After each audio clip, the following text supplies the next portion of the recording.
Give it to me like.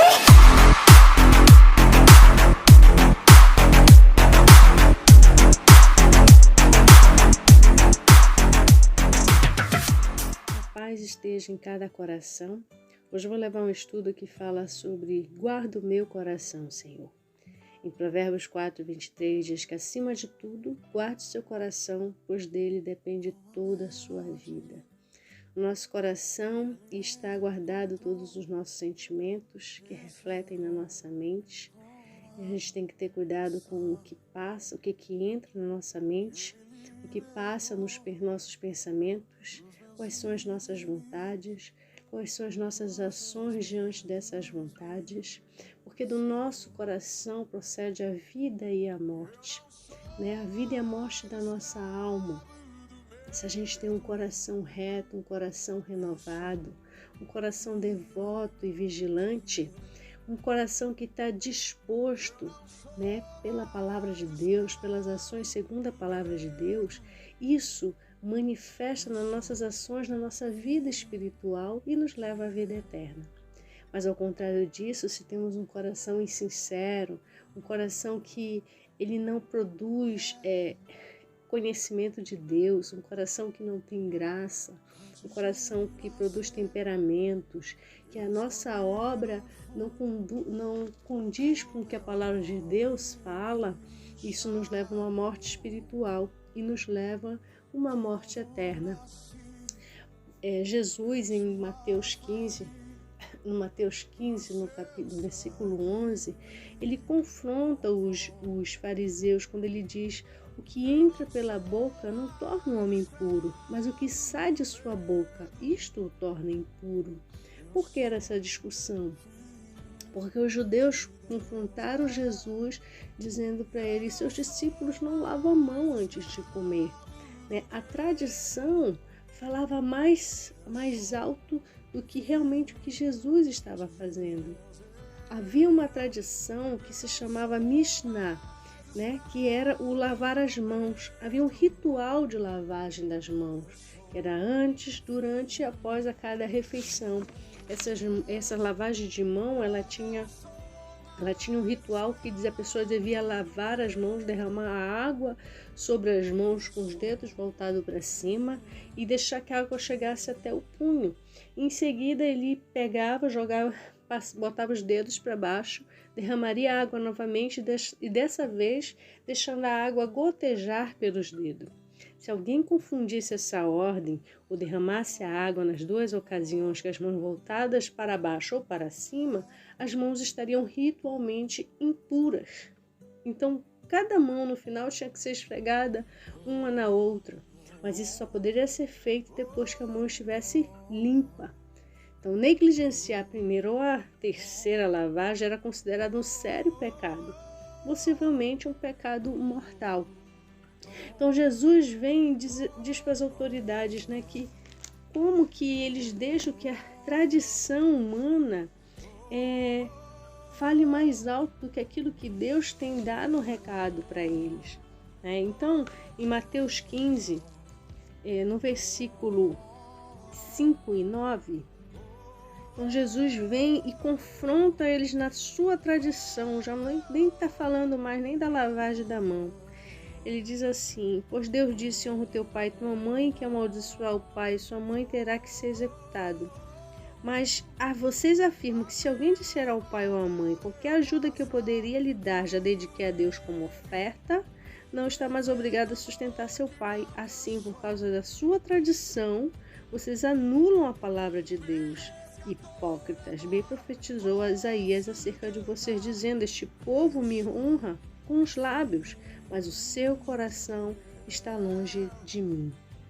Então, se era para falar de tradição, Jesus foi lá e pegou bem na ferida deles, Porque nessa época havia os sacerdotes corruptos que eles permitiam que os filhos que estivessem cansados de cuidar dos seus pais, eles pudessem tomar aquele voto que chama Corban, que é o que eu vou deixar de dar o apoio aos meus pais para dedicar todos os recursos ao templo de Jerusalém. Então os pais ficavam à mercê da sorte. Então os sacerdotes ensinavam que isso era o correto, que isso era justo. Mas aí Jesus ele o condena fortemente, porque na lei judaica, que fala em 1 Timóteo, capítulo 5, versículo 8, diz: se alguém não cuida dos seus parentes, e especialmente os da sua própria família, negou a fé e é pior que um descrente. Quer dizer, eles ensinavam algo que estava fora da palavra de Deus. Então, em vão me adoram. A religiosidade falava muito mais forte, a tradição judaica falava muito mais forte do que o amar o teu próximo, do que amar Deus de todo o coração. As leis estavam acima da vontade de Deus. Então, muitas vezes, isso serve para que a gente vigie, aprendemos a falar, a nos comportar como bons cristãos, a encobrir a desobediência. Mas pior que um pecador, por mais terrível que seja, só mesmo outro pecador que é vacinado contra o arrependimento. A religiosidade, ela bloqueia os pecados contra o arrependimento. Ela promove um senso de justiça baseado na vida aparente, que por sua vez, cega da sua real condição espiritual. Então isso desagrada muito o coração de Deus, quando eu tenho uma aparência de cristão, um comportamento, umas vestimentas, põe a tradição, os costumes à frente do amor ao meu próximo, das ações, das minhas ações, as minhas atitudes falam quem eu sou, o que procede no meu coração. Em Mateus, capítulo 21, versículo 28 a 32, tem a parábola dos 2 filhos. O que acham? Havia um homem que tinha 2 filhos. Chegando o primeiro, disse: filho, vai trabalhar hoje na vinha. E este respondeu: não quero, mas depois mudou de ideia e foi. O pai chegou a outro filho e disse a mesma coisa. E ele respondeu: sim, senhor, mas não foi. Qual dos 2 fez a vontade do pai? O primeiro, responderam eles. Jesus lhe disse: digo-lhes a verdade, os publicanos e as prostitutas estão entrando antes de vocês no reino de Deus. Porque João veio para lhe mostrar o caminho da justiça e vocês não creram nele. Mas os publicanos e as prostitutas creram. E o mesmo depois de verem isso, vocês não se arrependeram e nem creiam nele. Quer dizer, aparentemente, quem foi obediente? Aparentemente, quem foi obediente é o segundo, que ele disse: sim, Senhor. Eis-me aqui. Quantos não dizem eis-me aqui? Mas na hora que é para fazer, não faz. Então, aparentemente, pareceu ser o segundo, porque disse sim. Mas, na verdade, foi o primeiro que disse não. Mas a sua consciência logo pesou e disse: não, eu vou fazer, porque é a obra de Deus, eu tenho que fazer.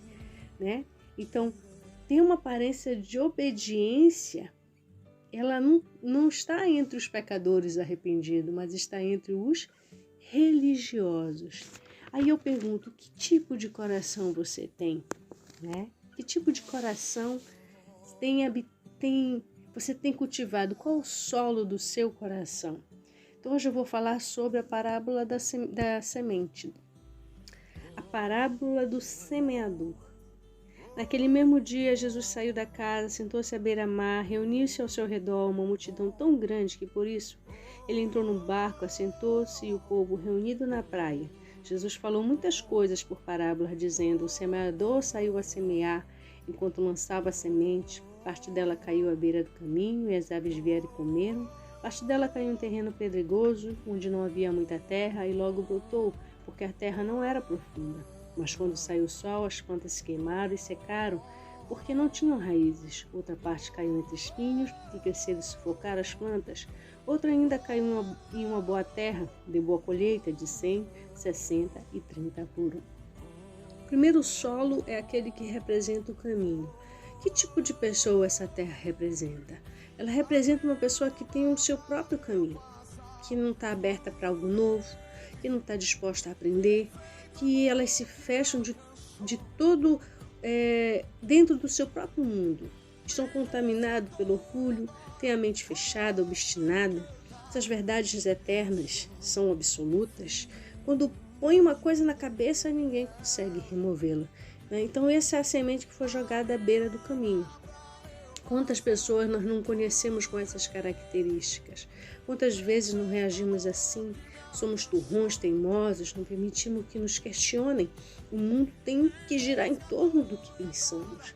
as dores, as perdas, decepções, seja as suas próprias dores, seja das pessoas que nos cercam, elas deveriam ser muitas vezes algo que transformaria o meu coração, que me levaria assim a mudar o meu emocional para me tornar uma pessoa forte. Mas muitas vezes, ou então na maioria das vezes, nos tornamos rígidos e não permitimos que tudo que a gente passa na nossa vida sirva de lição, sirva de algo que venha mudar o meu coração, mas para o bem. Que eu venha aprender com os meus erros, que eu venha aprender com as minhas dores, né? Reagir um comportamento que faça eu superar tudo aquilo que eu passei, né? E não continuar errando, continuar me afundando nas dores. Nada, mas infelizmente esse solo, ele diz, nada os tira do seu caminho. Ninguém consegue levá-las a rever seus paradigmas, ninguém consegue semear em seus corações, né? Então, como é que está o terreno da sua mente? Você ajuda as pessoas que o rodeiam, sabe? Seus amigos, seus filhos, seus colegas. Você consegue falar do seu coração? Você faz dos seus erros, seus sofrimentos, ferramentas para transformar a sua terra, para sucar a sua terra e torná-la apta para que a mais nobre semente possam crescer, né? Então, é um tipo de solo que você precisa pensar se é o seu coração ou não.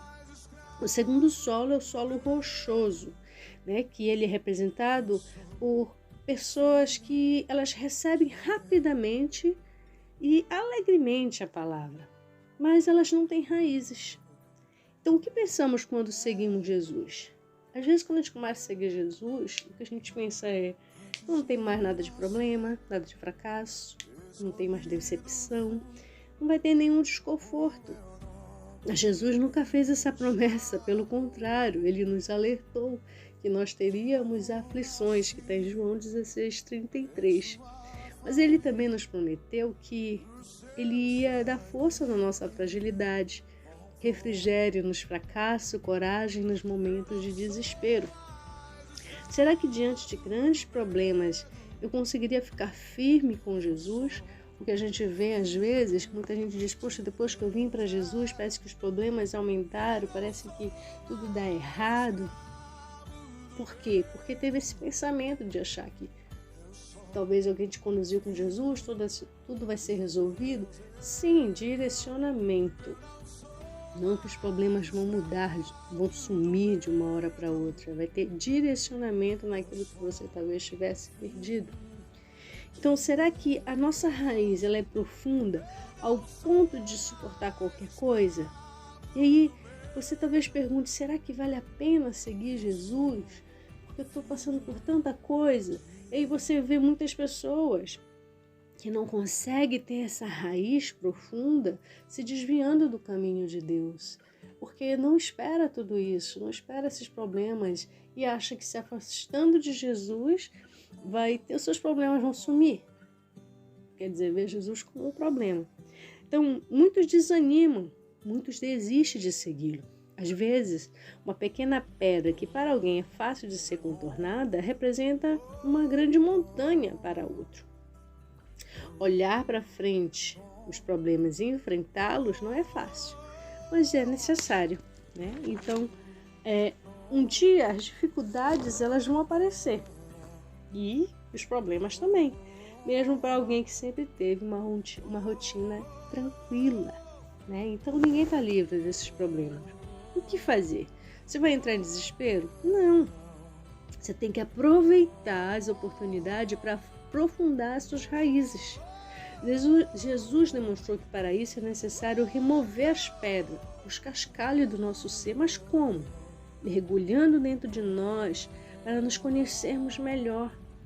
Corremos risco para conquistar aquilo que realmente tem valor, aceitando com coragem as perdas irreparáveis, reconhecendo falhas, pedindo desculpas, perdoando, tolerando, tirando a trave dos nossos olhos antes de querer remover o cisco do olho de alguém. Então você consegue entender o trabalhar de Deus dentro de nós, dentro do nosso coração? Só que muitas pessoas, às vezes, elas desistem por não ter essa raiz profunda, elas não conseguem nem permitir que Deus trabalhe no seu coração. E aí o terceiro solo vem o solo com espinhos. E quem representa esse solo? Representa as pessoas mais profundas, sensatas, que permitiram o crescimento da semente do perdão, do amor, da sabedoria, da solidariedade. Elas suportam as incompreensões, as pressões, as dificuldades externas. Peraí, irmã, essa aí não é a próxima semente? Não, calma, você vai entender. No dia a dia, elas se tornam fortes para vencer os problemas do mundo. Os anos se passaram, elas parecem assim imbatíveis, sabe? Aquele crente assim que tá firme na fé, tem raiz. Entretanto, elas estavam preparadas para superar os problemas e o seu próprio mundo interno, elas não estavam preparadas para isso.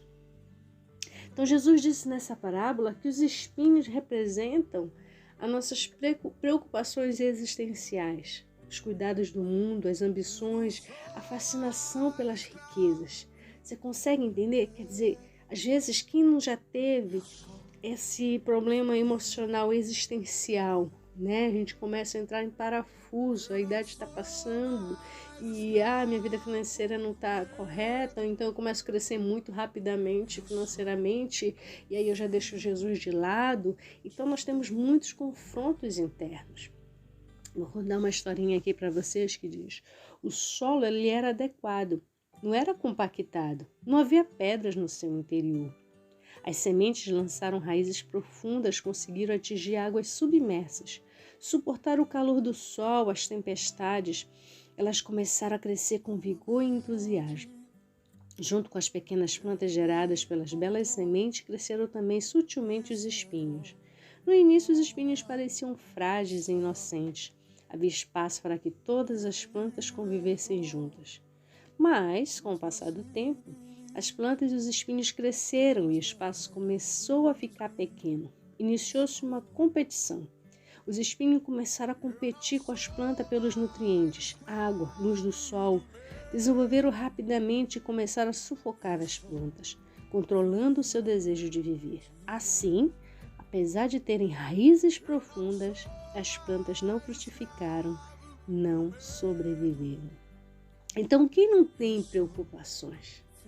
Quem não antecipa situações do futuro e sofre pelo que viveu no passado? Quem não tem ambição?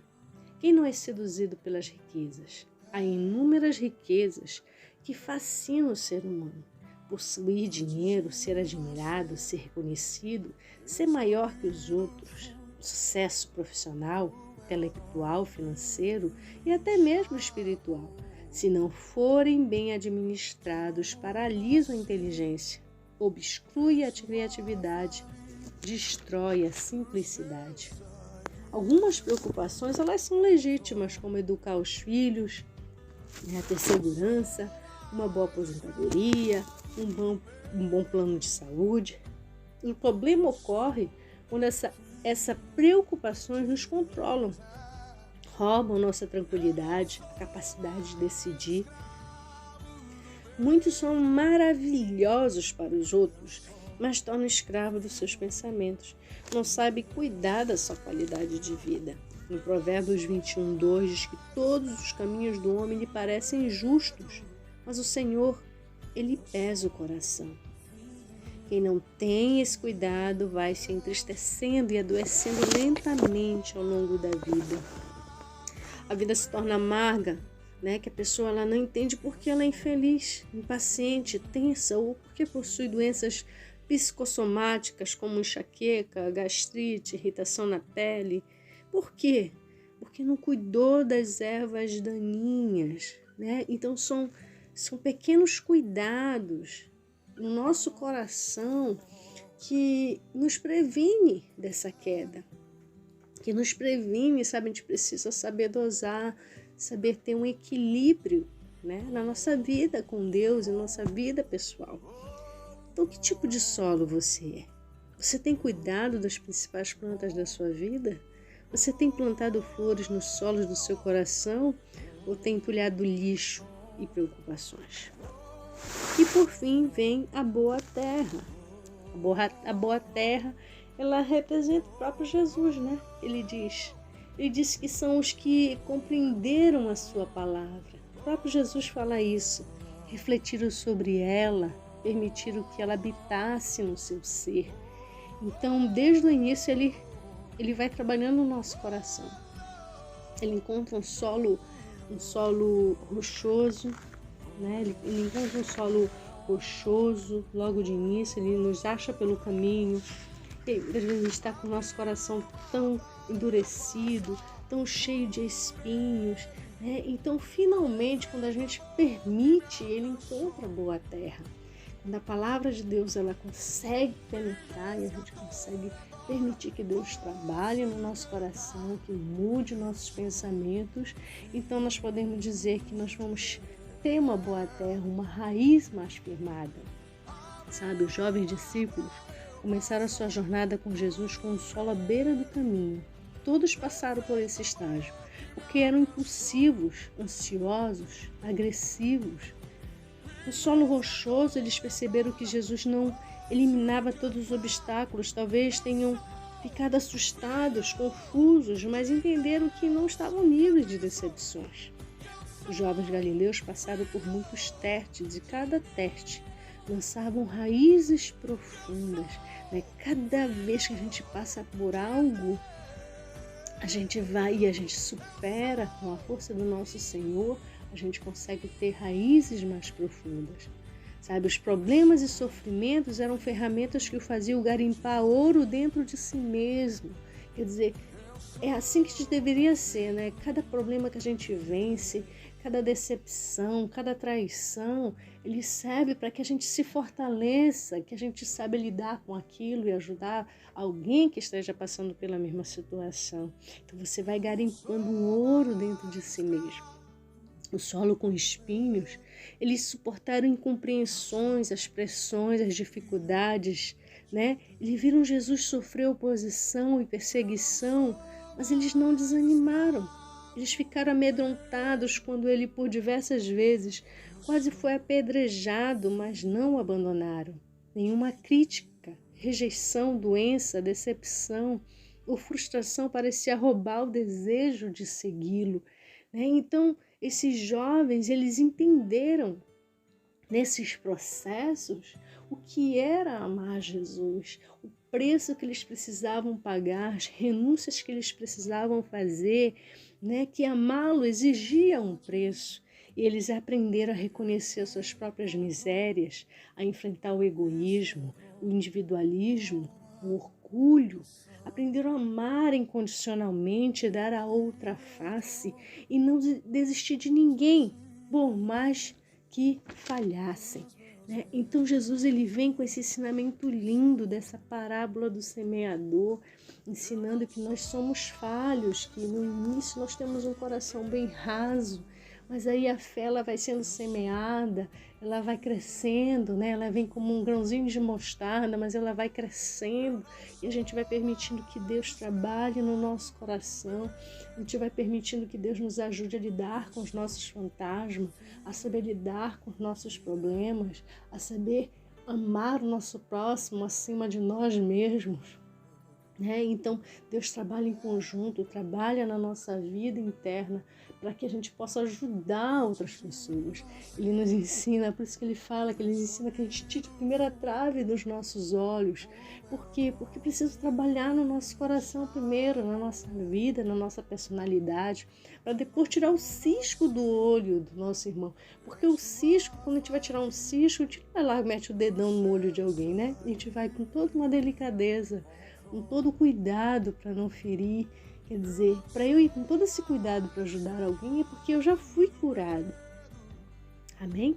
Então, em Salmo 51:10 diz: cria em mim um coração puro, ó Deus, e renova dentro de mim um espírito estável. No versículo 17 diz: os sacrifícios que agradam a Deus são um espírito quebrantado, um coração quebrantado e contrito. Ó Deus, não desprezarás. Né?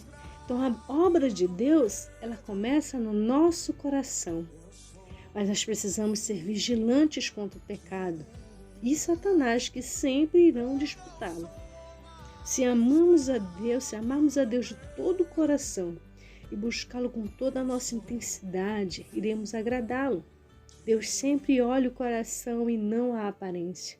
Mas são as tradições e rituais religiosos que chamam a atenção, que não são as tradições e os rituais religiosos que chamam a atenção de Deus. Tudo que Deus quer é a sinceridade do seu coração. Por isso, tenha cuidado para não se afastarem dele. Amém? Então, que esse estudo ele venha de encontro ao seu coração e você possa deixar que Deus trabalhe nele, que venha lapidar, que venha ensinar você a lidar com seus próprios fantasmas. Não se afaste de Deus por causa de problemas, não por causa de dor, por causa de decepção, de sofrimento, de abusos, sabe? Tudo que o ser humano pode passar por causa de outro ser humano. Mas deixa Deus trabalhar no seu coração, que você venha superar essas dores, venha se tornar uma pessoa resiliente, uma pessoa forte que consegue olhar para frente e dizer: eu passei por isso, eu consegui, você também vai conseguir. Então Deus abençoe a sua vida em nome de Jesus. Amém.